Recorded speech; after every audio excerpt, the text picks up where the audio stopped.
Yo! The topic of this video is going to be about being a Muslim emperor. Being a Muslim emperor. I don't know, I think it was like very interesting, especially during the time of the Ottoman Empire and the Mughal Empire. These two empires, I love creating like some type of parallel between these two empires. In terms of like Islamic history, these are like probably my most favorite empires is the Ottoman Empire and the Mughal Empire. So interesting, these two empires. And I do enjoy creating like a parallel between these two types of empires. But anyway, being a Muslim emperor, being like a sultan, a caliph, whatever you want to call it, like being the leader of some type of Islamic Muslim empire, I don't know, it's very interesting. It must have been very interesting to be like a sultan, especially in the Ottoman Empire and the Mughal Empire, to be like the supreme like leader of this gigantic empire, and you can do whatever you want. All your wishes can get fulfilled. Everyone's at your service. That must have been very, very interesting to be like in that type of position, to be like an Ottoman sultan or someone like that's in charge of the entire in an entire empire like that, or a Mughal sultan. I don't know if the Mughals had like sultans. I don't know, or if that was just like something from the Ottomans. I don't know, the sultan, caliph. I know Arabs have caliphs, obviously. Ottomans, sultans, I don't know, but the Ottomans wanted to be called, I don't know, didn't they want to be called a caliphate? I don't know. The Mughals, I'm just going to say sultans. Maybe that's kind of maybe I'm just making things even more harder to understand. Maybe I should just call it the Ottoman rulers, like a ruler in these types of Muslim empires, I don't know. Anyway, like a sultan, maybe I'll just stick with sultan, maybe because it's like intuitive. I mean, is that intuitive? I don't know. Maybe it's like a little bit more, making things a lot more hard to understand. I'm being kind of a dumbass with my words. But, the Ottoman Empire, the Mughal Empire, imagine being like some type of emperor, like an emperor in these types of empires and civilizations. That must have been quite interesting to have like all of your wishes fulfilled, any desires you have fulfilled. You're like at the top of your society and you can like command people to do whatever you want.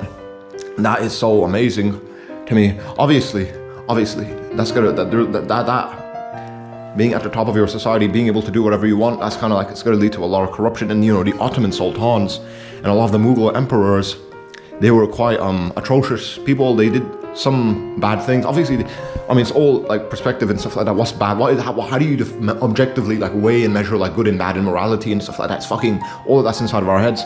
The Ottoman sultans and the Mughal emperors and stuff like that. And they did a lot of genociding and killing and stuff like that. Obviously, I know the Ottoman sultans were very, very bloody. The Ottoman Empire has like a very bloody history. The Ottoman sultans were very, very bloody. They fratricide. Look into that. The Ottoman sultans would like they would get like the babies that they have and they would like suffocate or kill them and stuff like that. And the Ottoman sultans, man, they were very bloodthirsty, very disgusting. And which is why monarchies, because the Ottoman Empire and the Mughal Empire, they were sort of like monarchies. Like there was like a royal group of people, and they had like some type of very special blood, and everyone else had to listen to them because they had this type of special blood. Anyway, these types of monarchies as well. Is it a good thing that monarchies don't exist anymore? I'm not too sure about that. Obviously, monarchies are they can become very, very corrupt. Like, kings can turn like they just because like they were born into royalty does not mean that they have like the right faculties to like lead like an entire civilization forward. It's fucking kind of dumb. Which is why, you know, like monarchies, typically they do result in a lot of corruption. A lot of kings and queens, they fucking are cunts and dickheads and bitches, and they censor information and they do all these fucking atrocious, horrible things. But anyway, that's kind of like a very big fat side tangent. I don't want to talk about like the horrible like reality of monarchies and stuff like that. That's a big fat side tangent. But back to the topic of like being a Muslim emperor in like either the Ottoman Empire or the Mughal Empire. There's other types of Muslim civilizations, empires. I don't give a fuck about them though. The Ottoman Empire and the Mughal Empire, that's like what I care about the most in terms of like Islamic history. I don't give a fuck about the other types of Muslim empires and civilizations. You might be interested in those ones. I'm just going to talk about the Ottoman Empire and the Mughal Empire because these two empires were very influential and they lasted quite a long time. I don't know, and they left like a lot more impact in terms of politics and culture. Anyway, the Mughal Empire, because I'm Pakistani, it kind of relates to my heritage as well, because Mughals, like obviously Pakistan is like it's like a result of the Mughal Empire and stuff. And us Pakistanis, we have like a little bit of like the Mughal emperor's blood in us and stuff, and that's why I like talking about the Mughal Empire. Obviously the Ottoman Empire is also interesting to me as well, because I don't know, the Ottoman and Mughal Empire, these empires were built by Central Asian people, which is so interesting. These Muslim empires weren't built by Arabs at all, but Central Asian people and Mongolians and Turks and stuff like that, which is why it's kind of, I don't know, it's just so interesting to me, man. It's kind of funny. Anyway, like being a Muslim emperor, imagine being at the top of your society. You could have all your wishes fulfilled. Obviously, in the medieval period, I mean, fucking hell. It must have been very shitty and boring to live in the medieval period. You didn't have any PlayStation 5s. No PlayStation 5s, no computers, no TVs, no electronics, no advanced technology, just fucking bullshit. I guess if you were like at the top, if you were like an Ottoman Sultan or like a Mughal emperor, you could like sleep with a lot of women, harems and concubines. That was like very popular for these types of Ottoman sultans. I still wouldn't want to be born as an Ottoman Sultan or a Mughal emperor. I'm kind of glad I was born in the modern day with all of this technology around us, but yeah, being, especially in the medieval period, definitely being like an Ottoman Sultan or a Mughal emperor, that must have been very special. And indeed, you were at the top of your society. All your wishes would be fulfilled. You could push your civilization in a specific direction. That is like so incredible. That's the most incredible thing about monarchies. That social change can happen instantly. A monarch, a king, a sultan, a ruler, he can literally like change everything about his civilization, society with just the snapping of his fingers. With democracies, that's one of the biggest issues with democracies. Do you know that? With democracies, in democracy, people have to vote things in, and voting takes quite a long time, and it's impossible to like quickly affect some type of social change in your society. It's impossible to change your society quickly and instantly when you're dealing with democracies and stuff. With monarchies, with monarchies and stuff like that, a king, queen, a sultan, an emperor, they can just snap their fingers and they can change everything about their society. That is so amazing. That is so progressive. Obviously, there's like downsides and consequences to this, because if a monarch is like so fucking insane and corrupt, he can like fuck your entire society up in just a quick second. But there's also like the plus side. The benefits of this is that some type of monarch, he or she can snap his fingers, and everything about the society can change for the better as well. Not only for the worse, but for the better and stuff. And this is like a big fat issue to me, because now democracies are everywhere, and democracy is fucking impossible to quickly affect some type of social change meaningfully, because you have to vote, and voting takes a long time, and your vote might not even mean anything, because mob rule, the most amount of voters, they're going to be able to win. And democracy basically is mob rule. The largest group of people, they're going to be able to vote for what they want, and they're going to get what they want, and minorities aren't going to be able to have any type of like say in anything and stuff. Anyway, I don't want to get into like politics and fucking democracy and all this type of shit. This is about being like a Muslim emperor. I keep fucking creating side tangents. Back to the topic of this video though, being a Muslim emperor, imagine that, being at the top of your society in the Ottoman Empire, the Mughal Empire. I know Arabs, they have their own fucking caliphates and shit. I don't give a fuck about that. I only focus on the Ottoman Empire and Mughal Empire for Islamic history. I don't know, it's just my personal interest in that. I know there's other types of Muslim civilizations. I don't give a fuck about them though, man. The Ottoman Empire, the Mughal Empire, those were like the big, those empires were the most influential in my opinion. Anyway, that's my opinion though. Obviously, it could be a little bit wrong, I don't know. Being a Muslim emperor, being like some type of sultan, emperor person, imagine being at the top of your society. All your wishes, desires can be fulfilled. You get to direct your civilization forward. It must have been a very privileged position. But obviously there's like a lot of downsides to like these types of like monarchies and stuff. I don't want to get into that, but let's just imagine now for a quick second, being a Muslim emperor. You have like an entire like group of people that are willing to do whatever they want for you. They're willing to do whatever it takes to please you, and whatever your wishes, desires, everything gets like fulfilled. That's so amazing. That must have been so incredible. Your society, you can imagine being like a Muslim emperor. In a quick second, you can alter and change everything about your civilization and society. A Muslim emperor, an Ottoman Sultan, or a Mughal emperor. Imagine being like an Ottoman Sultan or a Mughal emperor. You have like a huge empire, and you can change everything about it in just a quick second. That must have been so amazing, mesmerizing. That must have been so like quite insane indeed, to have this privileged position, and you can, in a quick second, you can change everything about your society. And that must have been so amazing. That power that you had to like change everything about your society in a quick second. Because now we have democracy, and democracy takes fucking ages and stuff. And fucking the Ottoman Empire, maybe that's why the Ottoman Turks, that's why they conquered Greece. Because Greece was like fucking with, the Greeks were like doing democracy, and the Ottoman Turks were doing monarchies and stuff. And that's why the Ottoman Sultan could just quickly change everything for the better and force the Turks to like fucking be better at conquering and pillaging and stuff. But anyway, being like a Muslim emperor must have been, in the medieval period, it must have been very interesting to be at the top of your society and everybody listens to you and you can do whatever you want and you can change everything about your society. Obviously that's like there's like so many downsides to this. And if you look into like a lot of like the history of the Ottoman sultans and the Mughal emperors and stuff like that, you hear about like so much corruption and stuff and so many fucked up things that the Ottoman sultans and the Mughal emperors did because they had all of this unlimited power and that fucks your mentality up. I'm telling you. I mean, you need to be, us human beings, as a human being, you need to be humbled. I'm telling you, if you have like this type of unlimited power, your mentality is just going to get corrupt. You're going to turn into like a very cuntish dickhead person. You need to be humbled. As a human being, we need to be humbled by so many different types of things. We need to be humbled and stuff. As human beings, we need to be humbled. That's so important. If you have like unlimited power and whatever and stuff like that, it corrupts your mindset, it corrupts your mentality. You start to turn so like insane. You turn insane and stuff like that. You become so corrupt and like degenerate and stuff like that. And you can look into like a lot of the histories. This is why I'm making like, this is why this video is so important. Like imagine being a Muslim emperor, like, you know, look through like Islamic history, all the Ottoman sultans, Mughal emperors, other types of like Muslim rulers, they all had like very they had problems with corruption and degeneracy. A lot of the Ottoman sultans, they were like, I don't know if it was like a lot of them, but there was like some rumors about like sodomy with young boys and something similar to that. I don't know if that's just bullshit and stuff. Obviously we'll never know for sure. And there was like a lot of like some rumors about like sleeping with a lot of women in the harem. Was like a lot of women were getting like touched up, and I don't know, that's like a rumor. I don't know, it can't be confirmed. Mughal emperors and stuff like that. Having unlimited power as a human being, imagine that will definitely corrupt your mentality, your mindset. Us human beings, we need to be humbled. We need to be humbled. That's so important. You might not appreciate this, but we need to be humbled. That's so important.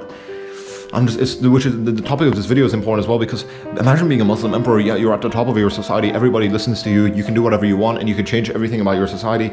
That's gonna really do something to your psychology. You're gonna become very cuntish, dickish, Caesar complex, something similar to that. This type of like this like fucking night, like this horrible like a mentality that you are so important and you can do whatever you want. I don't know, obviously because they were like a ruler and king. I don't know.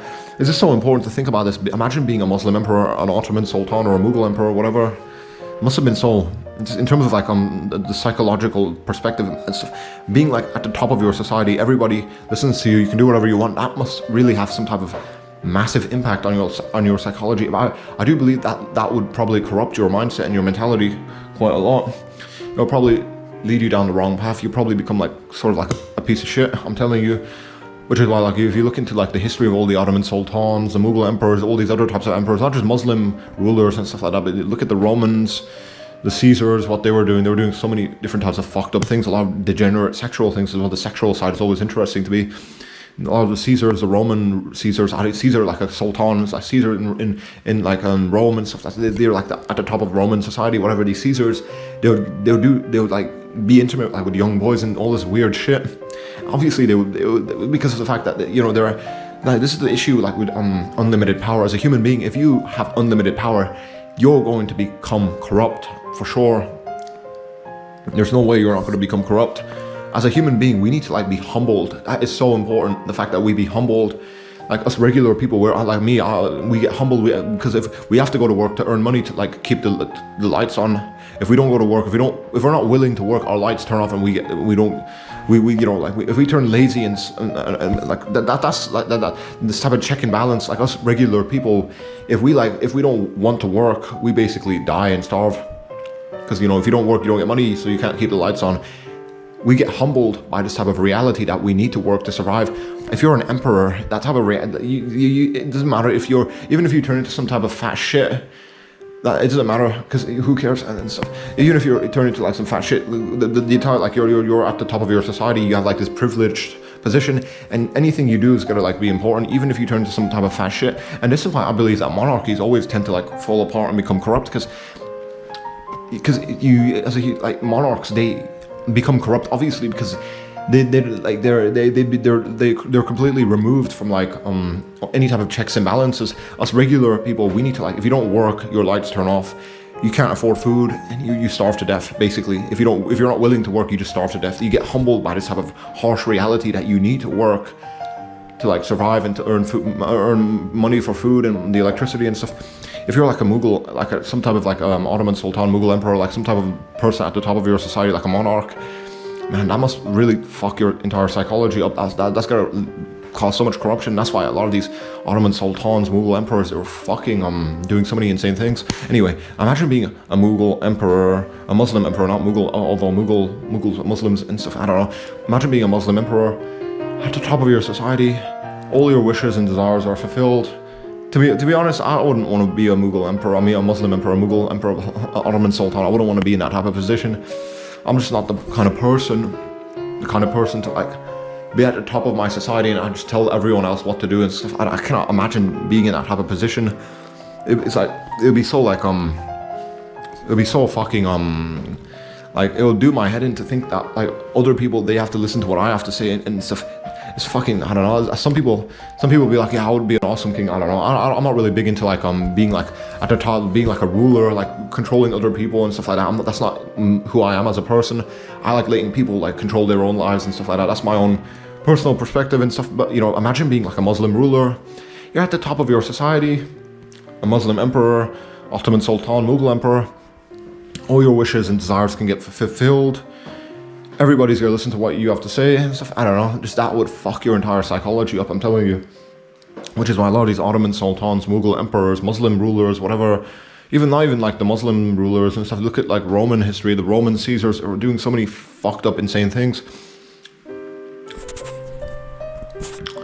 It must be fucking insane to me to think about like the fact that you're at the top of your society and you can do whatever you want and people do listen to you and stuff. That's fucking insane. Us human beings, we need to be humbled. That's so important. As a human being, you need to be humbled. As human beings, we need to be humbled. That is so important. If you're like fucking, this is why this is like such an important video topic idea. Imagine being like a Muslim emperor. You're at the top of your society. Everyone's gonna listen to you. You can do whatever you want. That's gonna fuck your entire psychology and mindset up and mentality. You're gonna become some type of corrupt piece of shit. Which is why typically like all these like kings and rulers and queens and emperors and sultans and whatever, they always end up becoming very twisted. I'm not even kidding around. Look again, study like the lives of the Ottoman sultans, the Mughal emperors, all these other types of like elite rulers. Their lives there's always something that gets twisted up about their lives. They turn into like degenerates. They become like too indulgent in hedonism and all this other type of shit. That's why I would not. I mean, obviously this is like just a hypothetical, right? Because we don't have to really worry about like monarchies anymore. You know, imagine being a Muslim emperor. There would be some benefits as well. Like you can do whatever you want and you can direct your civilization forward in any type of way you want. That must have been so amazing to have like that type of ability and power to just completely alter your entire civilization and society on just because of like one guy's wishes. That the Muslim emperor, the Mughal emperor, the Ottoman Sultan, just because of his wishes, everything would change. Just because of his wishes. Imagine having that power. It's like a magic wand. You hate, like, let's just say, like, you're like a Mughal emperor and you're in India and stuff like that. But you don't like the Indian language. You want everyone in your empire to speak French or English. Like a wand, you can change that entire civilization. Now, all people in your empire, they speak French or they speak English or they speak a different language because you want that to happen. That ability and that power, it must have been so amazing, but obviously consequences and downsides, and it can lead to corruption. But, you know, it must have been still, I mean, all of us can agree to this. It would be so amazing to be like a monarch at the top of your society. Everybody's going to listen to you and listen to what you have to say. That must have been so quite literally amazing. Amazing. Obviously, in terms of like practical, real life application, like being a monarch, monarchies are so fucking retarded. Because monarchs always end up becoming corrupt. Because that's just because as a monarch, you're not getting you're completely removed from any type of checks and balances. As regular people, if you're not willing to work hard, lights turn off, you starve to death. You don't go into like work. You don't go to any type of job. You don't earn money, and so you starve to death and fucking die. Anyway, imagine being a Muslim emperor. Must have been so mesmerizing and insane. An Ottoman Sultan. You know, a Mughal emperor as well. It's fucking, that must have been so like magical. It's like you literally had like a magical wand. Anything about your society you could change in a few quick seconds, and everything would instantly get better. That must have been so amazing. That type of ability and power. Obviously, it sucks that, like, I don't know, because monarchies are kind of like dying now. As a matter anyway. Imagine being a Muslim emperor. It's like a very good, interesting intellectual exercise.